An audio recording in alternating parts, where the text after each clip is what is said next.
MP के सागर में राहुल गांधी ने अवामी रैली से खिताब किया और वजीर आजम को तनकीद का निशाना बनाते हुए कहा कि वो खुद कुछ नहीं करते, सिर्फ दूसरों पर इल्जाम लगाते हैं। उन्होंने कहा कि मुल्क की सूरत हाल इंतहाई मखदूश है। देश में आप कहीं भी चले जाइए, जहां भी आपको बीजेपी की सरकार मिलेगी, स्टेज पर चले जाइए और सवाल पूछिए, युवाओं से सवाल पूछिए क्या करते हो, और आपको 1 सेकंड में जवाब मिलेगा, कुछ नहीं करते हैं। हाथ ऐसे करते हैं, कहते हैं कुछ नहीं करते हैं। मोदी जी आते हैं, 15 लाख का वायदा करेंगे, 2 करोड़ युवाओं का वायदा करेंगे, मगर अपने भाषण में अपना रिकॉर्ड, पिछले 4.5 साल का रिकॉर्ड, हिंदुस्तान में कितने युवाओं को उन्होंने रोजगार दिया, उसके बारे में एक शब्द नहीं बोलते हैं। अखिल भारतीय अखाड़ा परिषद ने 25 नवंबर को अयोध्या में निकाली जा रही रैली के ताल्लुक से बड़ा फैसला लिया है। अखाड़ा परिषद के सदर महंत नरेंद्र गिरी ने कहा है कि वो वीएचपी और शिवसेना की रैली में शिरकत नहीं करेंगे। उन्होंने कहा कि अखाड़ा परिषद राम मंदिर की तामीर के लिए अलग मुहिम चलाएंगी। उन्होंने मजीद कहा कि अयोध्या मामले में मुद्दई इकबाल अंसारी और दूसरे मुस्लिम फरीकीन से बातचीत करके मंदिर की तामीर में आ रही परेशानी को दूर करने की कोशिश करेंगे। विश्व हिंदू परिषद और शिवसेना दोनों लोगों ने एक ही दिन में रखा है अपना आंदोलन या राम जन्मभूमि के जन समर्थन के लिए। अब सवाल ये उठता है कि क्या शिवसेना, विश्व हिंदू परिषद, ये सब का मुद्दा जब एक ही है तो एक मंच क्यों नहीं आते हैं आप लोग? अखिल भारतीय अखाड़ा बाबरी मस्जिद राम मंदिर तनाजा मामले में अयोध्या केस के 2 फरीक इकबाल अंसारी और धर्मदास एक प्लेटफॉर्म पर नजर आए। दोनों इस मामले पर सुप्रीम कोर्ट में रोजाना समाअत चाहते हैं। इकबाल अंसारी और धर्मदास ने मामले की रोजाना समाअत और खसूसी बेंच की तश्कील के लिए सदर जमहूरिया रामनाथ कोविंद को खत लिखा है और इस मामले में लाहे अमल तय करने की अपील की है।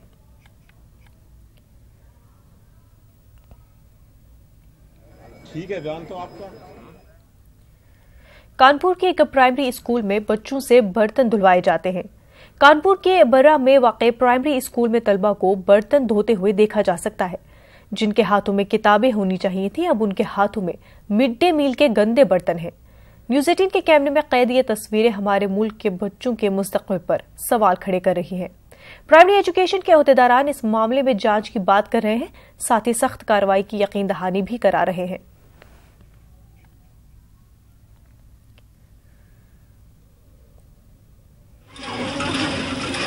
वहाँ आज देखा गया कि बच्चे बर्तन मांज रहे हैं, झाड़ू लगाते हैं, टाट पट्टी करते हैं, मैडम टाइम पे भी नहीं आ पाती हैं। आपने इसकी शिकायत मैडम को करी थी पहले?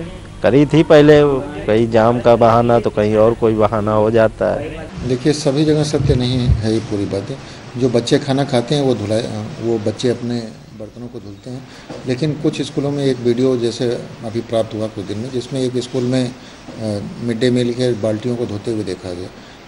ये सही है कि वहाँ पे हमारे पास कोई रसोई नहीं है, लेकिन ये जो एनजीओ से हमारे पास खाना आता है और बाल्टी या संसाधन जो है उसी के पास वापस जाते हैं, तो स्वाभाविक रूप से उनकी अपने रसोई है और उनका काम है धुलना। यदि कोई भी टीचर या अध्यापक किसी बच्चे से धुलाने की चेष्टा करता है मिड डे मील के बर्तनों को, तो निश्चित रूप से उसकी जाँच करा के कार्रवाई की जाएगी। माँ बाप अपने बच्चे के नाज उठाते हैं, लेकिन यही बच्चा जब खुद मुख्तार हो जाता है तो एक एक निवाले के लिए माँ बाप को तरसा देता है। कानपुर के नौबस्ता इलाके में एक बेटा अपने माँ बाप को भूसे की रोटी देता है, क्योंकि अब माँ बाप की दौलत बेटे के नाम हो चुकी है। पेश है रिपोर्ट।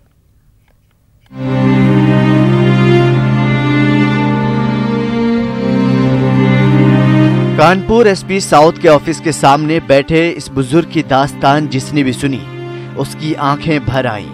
थाने पहुंचे माँ बाप की शिकायत है कि अब उनका इकलौता बेटा उनके साथ मारपीट करता है और खाने में उन्हें भूसे की रोटी देता है।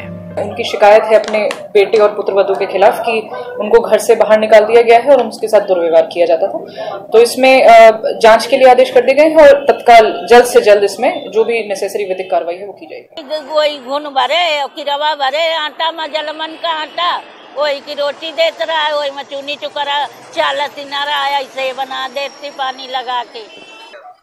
तो मर जाइबे बउआ, मर जाइबे, गंगा जी में बूढ़ जाइबे, नहीं है कौनो आँखी मूंद के कौनो ठेला तरे के चढ़ जाइबे। 78 बरस के हो चुके शिव प्रकाश शुक्ला कानपुर के नौबस्ता इलाके में रहते हैं। इंसाफ की उम्मीद लगाए थाने पहुंचे माँ बाप को जब लोगों का प्यार मिला तो वो रोने लगे और गश खाकर गिर गए। शायद ऐसी मोहब्बत और अपनायत की उम्मीद नहीं थी, या फिर इकलौते बेटे ने इस उम्मीद पर पानी फेर दिया था। मेरी संपत्ति को छलबल से दवा खिला करके दस्तखत करा लिया, पैसा सब ले गया, 10 लाख रुपया ले गया। और मेरी ससुराल में इसकी माँ को जमीन मिली थी 4 बीघा, वो भी बच्चों को दे दिया, वो भी बेच करके कॉलोनी ले लिया। अब मेरे पास कुछ नहीं रह गया, तब हमको लात मार के घर से मार के निकाल दिया। बूढ़े माँ बाप के मुताबिक बेटे ने मारपीट और इज़हार-ए-सानी के जरिए घर, जमीन, जायदाद अपने नाम करवा लिया और उसके बाद परेशानियों का लामतनाही सिलसिला शुरू हुआ। हालांकि पुलिस में यह मामला दर्ज कर तफ्तीश शुरू कर दी गई है, लेकिन ऐसे वाकयात से जहां माँ बाप की अजमत का शिराजा बिखरता हुआ नजर आता है, वहीं ये खौफ भी होता है कि कहीं माँ अपने बच्चों को दूध पिलाना न छोड़ दे और बाप अपने वकार को मजरूह न कर ले। Bureau report, news 18 Urdu.